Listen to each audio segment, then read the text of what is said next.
In the Blue Ridge Mountains lived an old woman in a weathered cabin.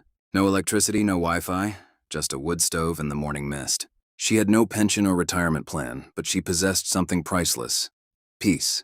Every morning she brewed coffee, tended her small garden, and hummed old hymns. Her life a simple, quiet song. When life got hard for the townspeople, they'd visit her. She'd meet them with sweet tea and a smile that warmed the coldest heart. Even when her own cupboards were bare, she smiled. One autumn evening, a stranger in a shiny Tesla arrived. He was dressed sharp, but his eyes were kind. "Ma'am," he said, "I've heard you've lived a good life. Tonight I offer you a choice. Behind one of 3 doors is your deepest desire. The other 2 lead elsewhere." The old woman chuckled. "All right, honey, let's see what you've got."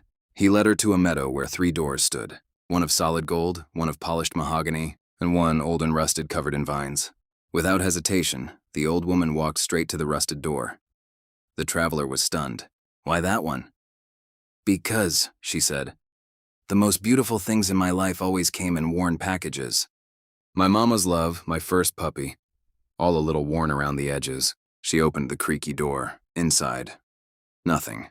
Just dust motes dancing in the sunlight. She let out a soft laugh. "Not upset?" he asked. She shook her head. "I came into this world with nothing. What exactly did I lose?" The traveler then opened the other doors. Behind the gold, stacks of cash. Behind the mahogany, a mirror showing her at 25, young and radiant. "You could have had all this," he said in wonder. "Wealth, youth." The old woman looked into his eyes, her gaze steady. "More than what?" she asked gently. "More than peace? More than knowing how to smile when the road washes away? More than a quiet heart? No, sugar. I already chose the right door." She walked back to her cabin, her wood stove, and her simple, happy life. The traveler stood in the quiet meadow and finally understood. Happiness isn't always behind the golden door.